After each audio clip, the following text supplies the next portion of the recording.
naturel. N'oubliez jamais ça.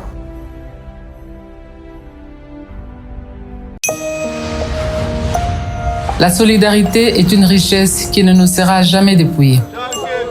C'est grâce à elle que nous apportons secours aux plus vulnérables et que nous ne tolérons pas que nos compatriotes vivent dans la précarité qui ne sait nous laisser insensibles. Les récents événements à l'est du pays nous ont démontré que lorsque chacun décide de donner sa part pour le bonheur de tous, cette solidarité peut même arriver à éteindre les flammes du volcan. À présent, les fêtes de fin d'année approchent et dans certains coins du pays, Noël risque de ne pas être une fête, mais plutôt une sombre rencontre familiale autour des assiettes vides. Ou un jour de solitude loin des personnes que l'on aime, ou pire encore, une journée triste pour celles et ceux qui sont privés d'un abri. Chers compatriotes, c'est en comptant sur l'implacable solidarité congolaise que je vous appelle à participer massivement à la campagne Noël pour tous. Avec une contribution minimum de 2000 francs congolais que chacun fera parvenir dans le cadre de cette campagne, nous allons par exemple atteindre celles et ceux qui sont retenus dans les hôpitaux faute d'argent, celles et ceux qui vivent dans le secteur à carence en eau potable ou encore celles et ceux qui sont orphelins et opprimés et sont dans l'incapacité de se nourrir. Partout en RDC ou ailleurs, contribuons pour apporter un repas de Noël aux plus vulnérables dispersés dans les recoins de nos 26 provinces. Parents ou enfants, riches ou pauvres, grands ou petits, hommes ou femmes, ceci est un appel à tous, une interpellation à une solidarité qui ne se conjugue que par les actes. Même le plus vulnérable a droit à Noël.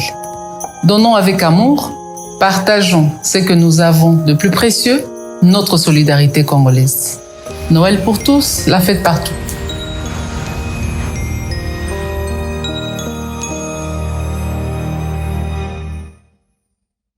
Deuxième partie, critique info. Mesdames et messieurs, je voudrais ici vous apporter la bonne information au sujet de ce qu'on vous raconte sur l'état des sièges.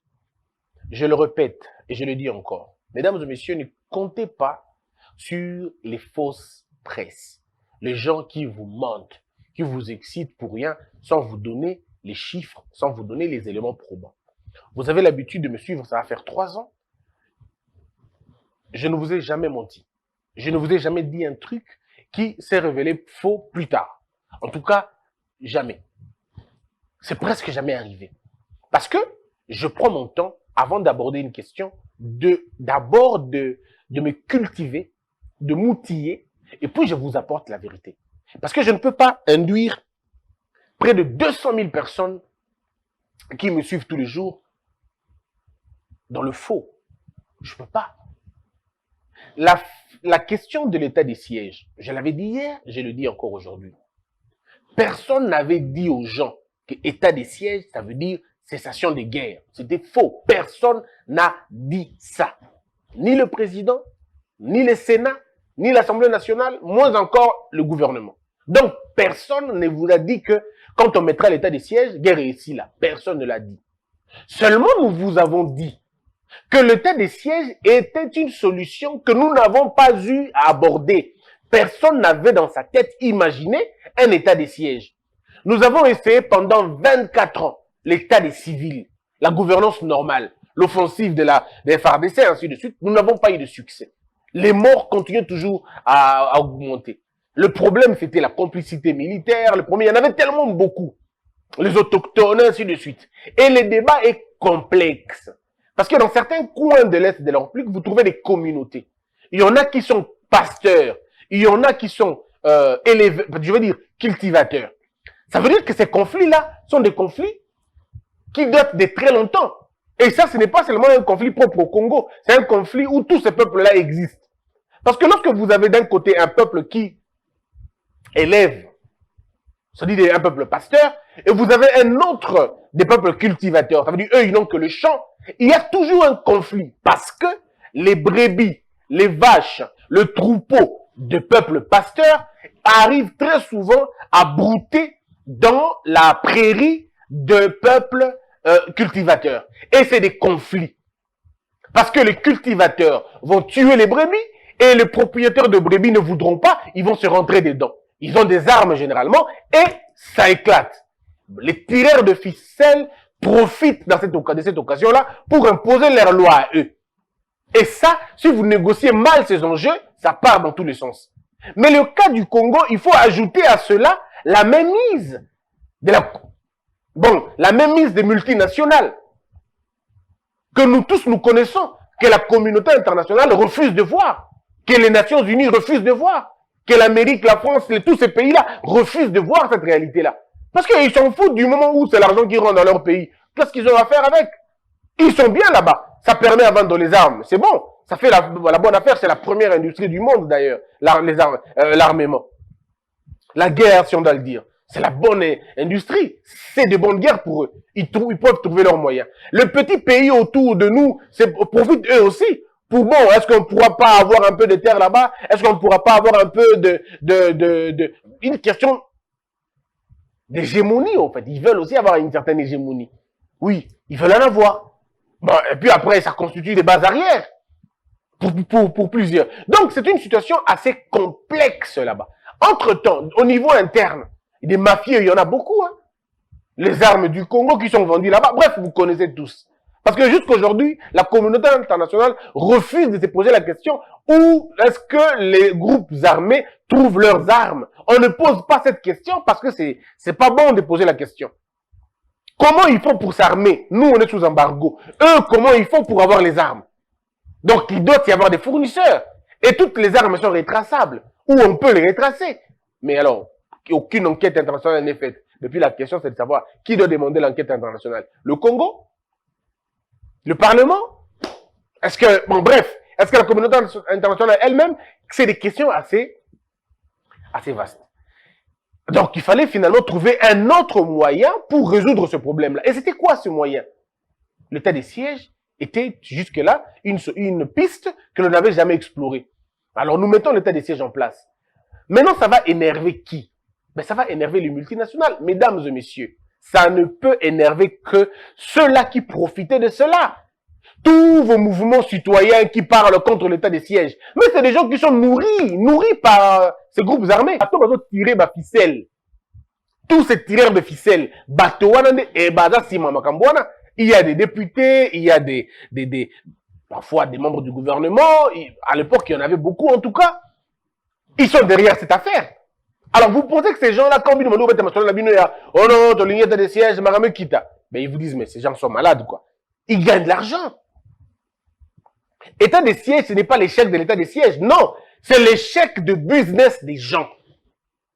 Vous ne vous posez jamais la question, comment ce coin-là est endeuillé tous les jours? Mais c'est le côté, quand vous regardez, c'est là où il y a beaucoup plus d'activités économiques. Comment nous, on a appris, parce que cette histoire défie même le principe. Nous, on a appris que l'argent, l'économie a horreur de bottes, de sons de bottes. Il n'y a l'argent n'aime pas le bruit. Mais nous, là, on a comme l'impression que l'argent adore le bruit. Il y a un progrès tel que des maisons sont construites, il y a une stabilité de la vie, les gens vivent là-bas en paix, très tranquillement d'ailleurs même. Entre-temps, les gens sont en train de mourir. Donc on comprend que c'est une histoire entretenue par nous-mêmes et par certaines forces extérieures.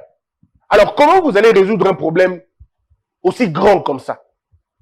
Il faut donc une mesure forte. Et la mesure forte, à la vie de ceux qui gouvernent aujourd'hui, c'était de mettre en place un état des sièges. Ok, maintenant qu'on met en place un état des sièges, on le met en place. Mais avec quelle armée? Avec la même armée qui était infiltrée à l'époque. Avec les mêmes personnes qui étaient autrefois impliquées dans ces mêmes dossiers. Mais que voulez-vous? Que Fachi arrive au pays, ils disent, bon d'accord, on va d'abord épurer l'armée, on va remplacer de nouvelles personnes, et puis on va faire l'état des sièges après. Mais entre-temps, vous alliez dire, ben voilà que, parce que si le président de la République avait commencé d'abord par, on va refaire l'armée complètement, le même personne allait dire, voilà, les gens sont en train de mourir à l'est du pays, lui il est en train de nous réformer l'armée ici. Envoie ces gens-là aller se battre là-bas, ça va être la même chose. Maintenant qu'on envoie les gens aller se battre là-bas, les gens disent, non, il aurait pu commencer d'abord avec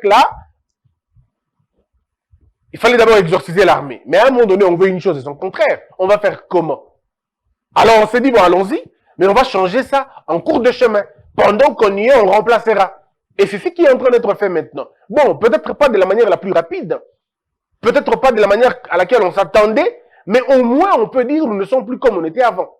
La production des rapports que nous avons aujourd'hui, jusque-là, vous savez tous qu'il n'y a aucun rapport sérieux, crédible, n'a parlé de cette histoire d'état de siège. Alors on vous ment.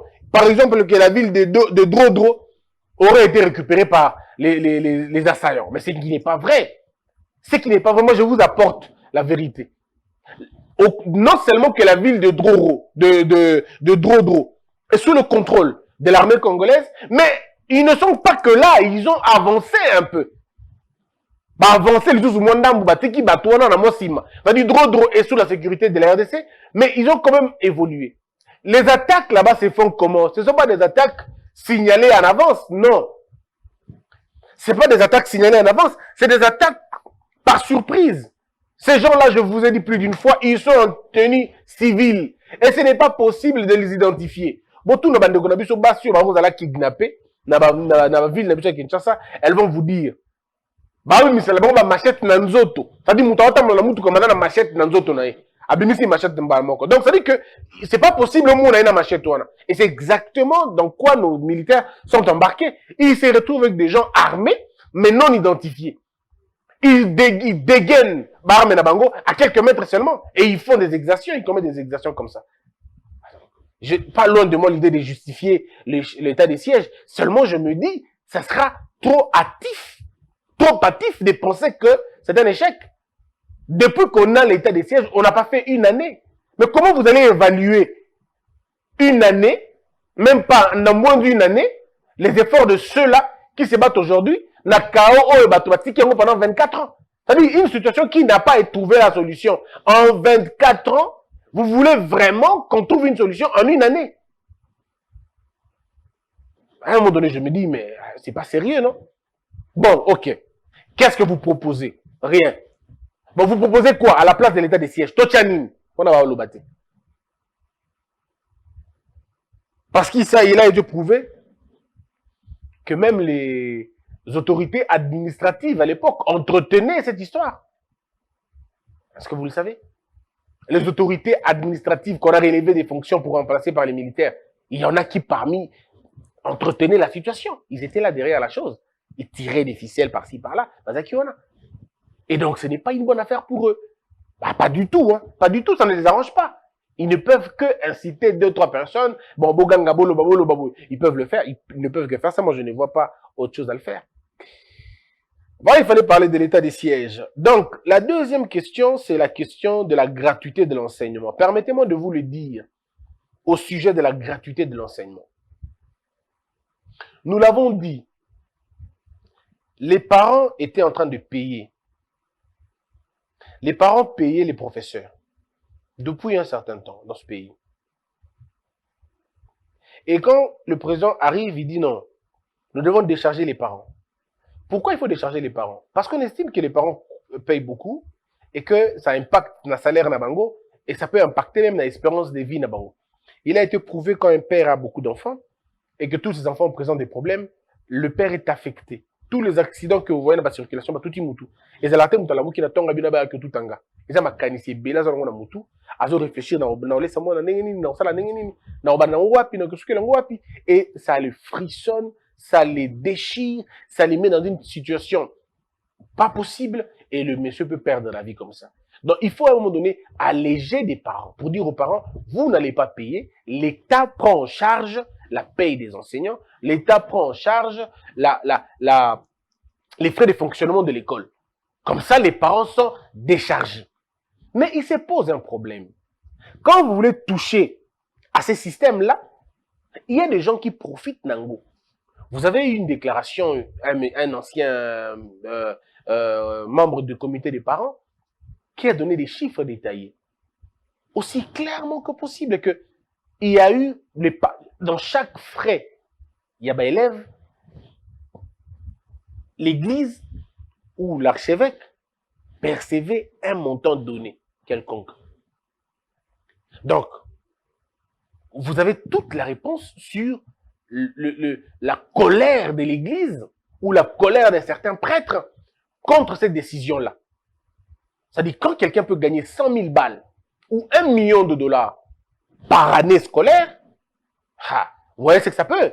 Quand quelqu'un peut gagner 1 million de dollars par année scolaire, vous ne lui dites pas de reculer. Il ne vous entend pas, il ne vous écoute pas. Vous êtes pour lui un homme à abattre parce que vous lui avez retiré le beefsteak, un peu comme disait le maréchal. Il ne vous comprendra pas, ce n'est pas possible, ce n'est même pas admissible. Il n'y a pas que lui et tous ses dépendants. Et il n'y a pas que eux et tous les dépendants des dépendants. Donc vous voyez, vous avez finalement touché une fourmilière et vous avez avec vous l'assaut de tout ce qu'il y avait comme dépendant dans cette affaire-là. Et donc, ici, Félix Tshisekedi a bougé là où il ne fallait pas bouger.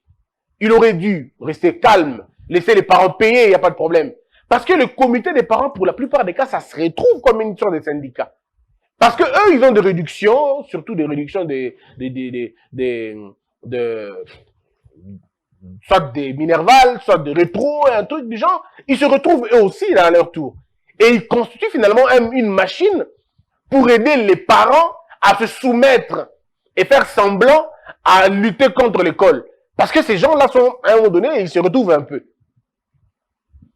Et c'est là que ça nous a mis dans cette situation. Voyez-vous? Et puis, au-delà de tout ça, il y a eu aussi le mauvais casting du président de la République. Le chef de l'État, depuis que le mandat a commencé, il n'a fait que le mauvais choix des ministres de l'enseignement, des très mauvais choix, les pires des choix d'ailleurs. Depuis que ça a commencé, il n'a jamais trouvé quelqu'un de bien, ni dans l'enseignement supérieur, ni dans l'enseignement secondaire. Partout, hein, primaire, secondaire, ça a toujours été un chaos. Depuis le début du mandat jusqu'à aujourd'hui. On ne s'en sort pas, tout simplement parce que le leadership est défaillant, il est parfois impulsif, émotif, je ne veux pas dire enfantin, mais en tout cas, c'était compliqué. Et donc, tout porte à croire que quand vous n'avez pas un leadership fort, quand vous n'avez pas des idées qui conviennent, quand vous ne savez pas négocier, quand vous êtes impulsif, que vous êtes émotif et que vous prenez tout par cœur et tout à cœur, et à un moment donné, il y a un brin de populisme aussi en vous, que vous êtes vraiment investi dans l'esprit Wenge, que vous voulez faire comme les musiciens, vivre avec eux, tout ça, si vous vivez dans ce monde-là, il est possible, il est impossible d'apporter la solution dans une question. Pourtant, un leadership correct aurait permis à déceler ces problèmes depuis le début et trouver comment on va aborder la question. Comment nous allons atterrir. Il y avait deux possibilités. La première possibilité, c'était celle de dire aux prêtres, nous avons conscience que vous perdez. Mais, voici ce que nous vous proposons. Par exemple, le frais c'est un exemple, hein, là où les élèves payaient $300, les élèves paieront $50. Par exemple. Comme ça, là où l'évêque avait 100 000, avait $100, l'évêque aura $10. Mais oui, c'est progressif. Entre-temps, il y a un plan B. Le plan B, c'est lequel? C'est la construction des écoles et l'État détecte une autre structure à qui on peut confier les écoles. Aujourd'hui, vous avez quand même des églises assez sérieuses. Hein? Quand même assez sérieuses. Aussi représentées aussi à travers le pays. Qui peut faire le boulot que l'église catholique a fait jusque-là. Il y en a, hein. Vous pouvez avoir, en tout cas, il y en a beaucoup. Il y en a beaucoup. Il suffit juste de les chercher. Où l'État peut avoir une commission en son sein pour suivre le dossier. Donc, on pouvait à la fois négocier avec ceux qui ont plus de 12 000 écoles, négocier avec eux pour leur dire, vous n'allez pas tout perdre. Mais en tout cas, vous allez perdre sensiblement.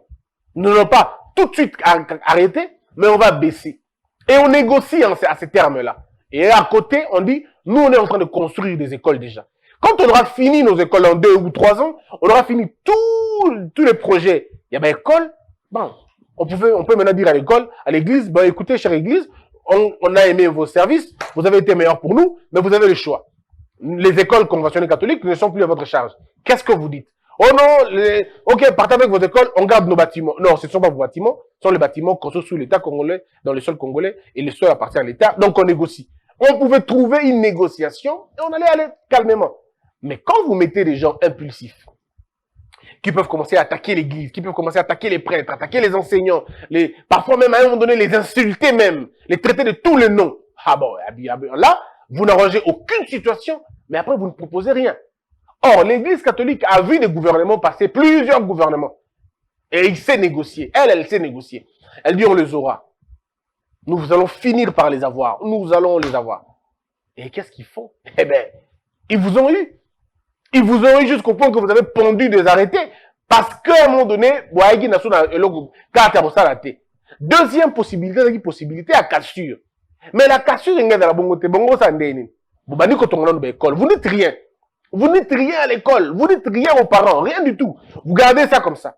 Personne ne parle de la gratuité de l'enseignement.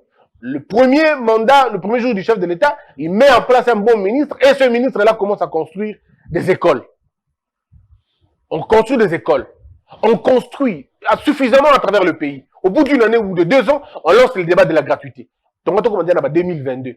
Ça allait être une bonne campagne politique pour le chef de l'État. Ça serait un sujet important pour lui parce qu'il a abordé un go, n'a fait un mandat. Et avec des éléments concrets. On a Équateur, on a 500 écoles Batongi. Oh, on a Kassai, 500 écoles Batongi. Des grandes écoles, il y a Mine, il y a Mike Mikete. Vous voyez, les parents, Banga qui va porter dossier, on a Bango Moko. Et ça a été tout simplement une question technique. Mais ça, ce n'est pas au président de le faire. Non. Ça, c'était au ministre de le faire. Et au premier ministre. Donc, la responsabilité de l'échec de la gratuité de l'enseignement, c'est au premier ministre et son gouvernement. Ce n'est même pas le président. Parce que le président dit, je veux la gratuité. Ça, c'est lui le président. Je veux la gratuité. C'est au ministre de matérialiser l'idée du président de vouloir la gratuité. Qu'est-ce qu'il faut pour une gratuité? Il faut les enseignants, il faut les écoles, il faut les frais de fonctionnement. Combien ça va se passer? On a besoin de combien d'écoles? Combien d'enfants avant nous déjà, à l'âge de scolarité? Comment ça va se passer? Et puis, c'est bien réglé. 2022, on a déjà comme 2022, pardon. Tu vas dire, débat, gratuité et enseignement, école, déjà, l'église catholique n'allait pas avoir beaucoup de choses à dire. Parce que si l'église se rend compte que l'État congolais lui-même a construit 12 000 écoles, l'église va reculer. Oh. Donc, l'État a dit 12 000 écoles. Na Kinshasa, Boboto, 4 na Matete. Babo Sangani, 4 na Tchangu. Biloko na bino ya Bolingani. Tout ça. Il y a Kabamba. 4 na Lukunga. Mais c'est fini, le débat est clos. Qui va faire le débat encore? Oh, l'État, tout le monde est oui, avant on a l'école. Enseignants. Oui, on a des enseignants. Parce que moi, vous savez, il y a un papa qui m'a dit, il me l'a dit hier, il m'a dit, Christian, tu sais que nous, à l'époque, on était encore à l'école primaire en 61. Ouf, hein. En 61, il était à l'école primaire. Alors, il y a eu un moment donné, il y avait une grève. Mais vous savez qui ont enseigné?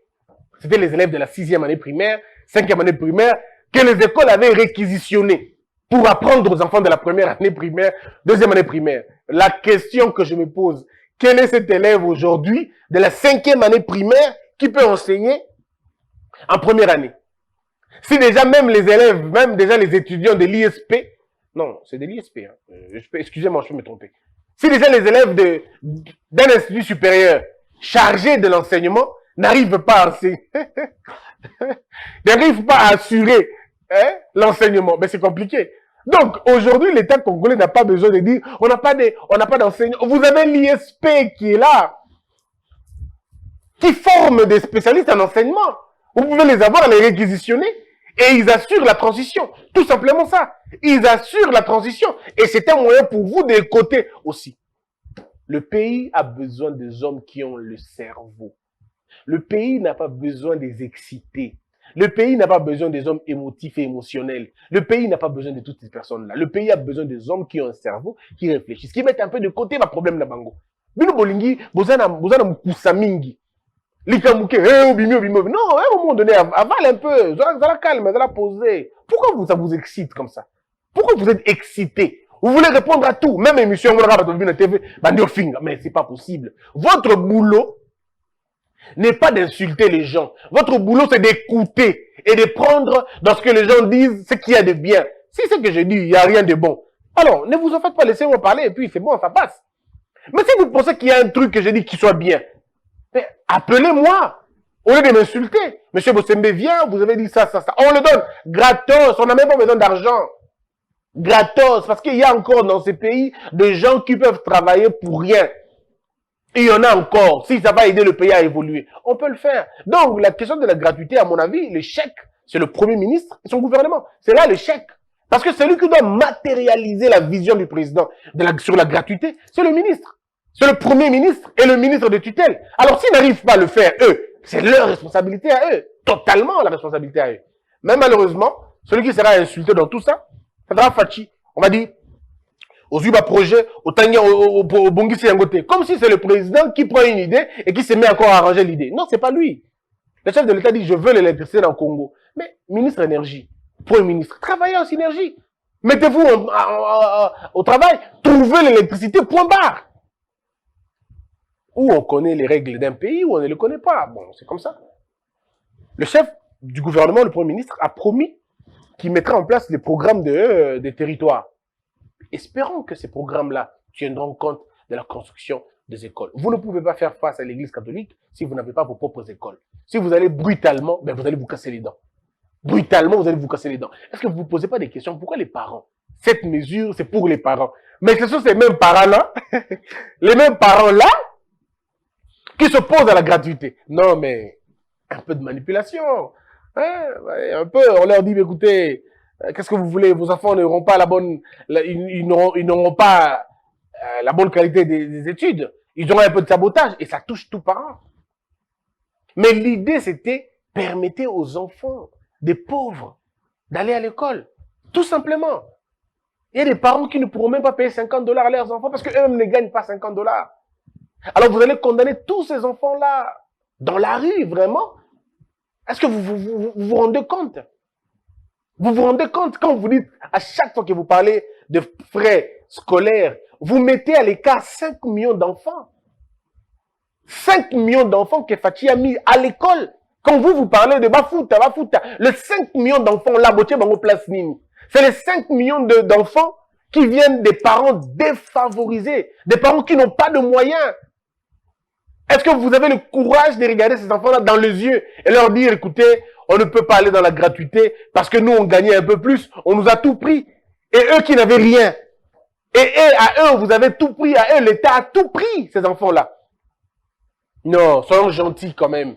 Soyons gentils. Travaillons dans l'idée de faire pousser la gratuité de l'enseignement et Kéliboso. Moi, c'est ce que je peux dire en ce qui me concerne en tout cas.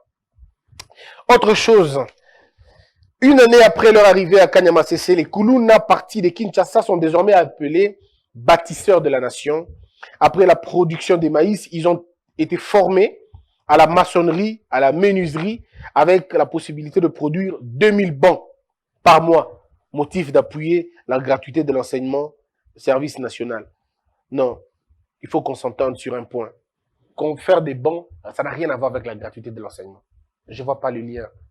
Faites des bancs et puis après, qu'est-ce que ça a à voir avec la gratuité de l'enseignement? Ce ne sont pas les écoles qui achètent les bancs. Attendez, ce n'est pas les écoles qui achètent les bancs. C'est l'État qui achète les bancs pour les écoles. Ce sont les écoles privées qui achètent des bancs, mais pas l'école publique. L'école publique, c'est l'État qui se met en place, qui donne des bancs. Mais si vous voulez dire que donner des bancs, c'est profiter à la gratuité de l'enseignement, à un moment donné, on fait du raccordement frauduleux. On fait du raccordement. Donner des bancs à une école, c'est la bonne chose qui puisse exister. C'est une très bonne chose. Mais ne dites pas aux gens que ça va appuyer la gratuité. Qu'est-ce que ça a à voir avec appuyer la gratuité? Je comprends pas. Autre information. Une année après leur arrivée à Kanyama KCC, les Kuluna partis de Kinshasa sont désormais appelés bâtisseurs de la nation. Après la production des maïs, ils ont été formés à la maçonnerie, à la menuiserie, avec la possibilité de produire 2000 bancs par mois, motif d'appuyer la gratuité de l'enseignement service national. Mais je me dis toujours, est-ce qu'on leur apprend des valeurs et des vertus? Est-ce qu'on les enseigne ces choses?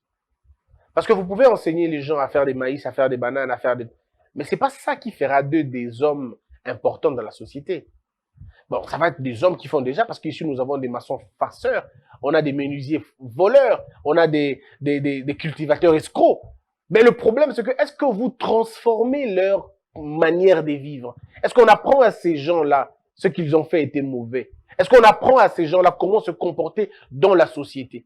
Leur apprendre à trouver de l'argent, c'est bien. Leur apprendre un métier, c'est bien. Mais est-ce que vous avez transformé leur cœur? Ça veut dire les valeurs intrinsèques. Est-ce que ça a été changé? Est-ce que vous avez pris en compte le volet moral? Jean Bosco Lalopacha, président KLCC, convoqué ce mercredi 24 novembre 2021 au parquet près le TGI Gombe. Une intimidation d'une certaine époque, dénonce Hervé Diakese, porte-parole du CLC. Oui, ils aiment bien dire ça, mais il faut à un moment donné qu'on soit sérieux et conséquent. On n'a pas acte tout opposé. Liberté ne veut pas dire libertinage. Ça ne veut pas le dire. Congo Hold Up, Congo n'est pas à vendre, annonce la mise en place d'un collectif d'avocats pour porter plainte afin de récupérer les biens mal acquis. J'aimerais bien voir comment ça va se passer dans la pratique. J'aimerais bien voir. Assemblée nationale, une question orale adressée à Tony Mwaba sur l'amélioration des conditions sociales des enseignants. Les questions sont... Un mémorandum fait savoir qu'à l'issue, le chef des travaux et assistant touche $260 et 109, moins qu'un jardinier à la primature et un houssier au Sénat. Bienvenue, enseignement au Congo. Bienvenue. Devant plus de 160 ministres du monde, Katumbi accuse Kinshasa de vouloir l'écarter de la présidentielle parce que son père est juif.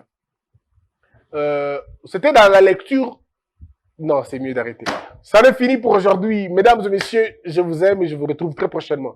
Que la peur quitte nos esprits et que Dieu bénisse la RDC. La solidarité est une richesse qui ne nous sera jamais dépouillée. C'est grâce à elle que nous apportons secours aux plus vulnérables et que nous ne tolérons pas que nos compatriotes vivent dans la précarité qui ne sait nous laisser insensibles. Les récents événements à l'est du pays nous ont démontré que lorsque chacun décide de donner sa part pour le bonheur de tous, cette solidarité peut même arriver à éteindre les flammes du volcan. À présent, les fêtes de fin d'année approchent et dans certains coins du pays, Noël risque de ne pas être une fête, mais plutôt une sombre rencontre familiale autour des assiettes vides. Ou un jour de solitude loin des personnes que l'on aime, ou pire encore, une journée triste pour celles et ceux qui sont privés d'un abri. Chers compatriotes, c'est en comptant sur l'implacable solidarité congolaise que je vous appelle à participer massivement à la campagne Noël pour tous. Avec une contribution minimum de 2000 francs congolais que chacun fera parvenir dans le cadre de cette campagne, nous allons par exemple atteindre celles et ceux qui sont retenus dans les hôpitaux faute d'argent, celles et ceux qui vivent dans le secteur à carence en eau potable ou encore celles et ceux qui sont orphelins et opprimés et sont dans l'incapacité de se nourrir. Partout en RDC ou ailleurs, contribuons pour apporter un repas de Noël aux plus vulnérables dispersés dans les recoins de nos 26 provinces. Parents ou enfants, riches ou pauvres, grands ou petits, hommes ou femmes, ceci est un appel à tous, une interpellation à une solidarité qui ne se conjugue que par les actes. Même le plus vulnérable a droit à Noël. Donnons avec amour, partageons ce que nous avons de plus précieux, notre solidarité congolaise. Noël pour tous, la fête partout.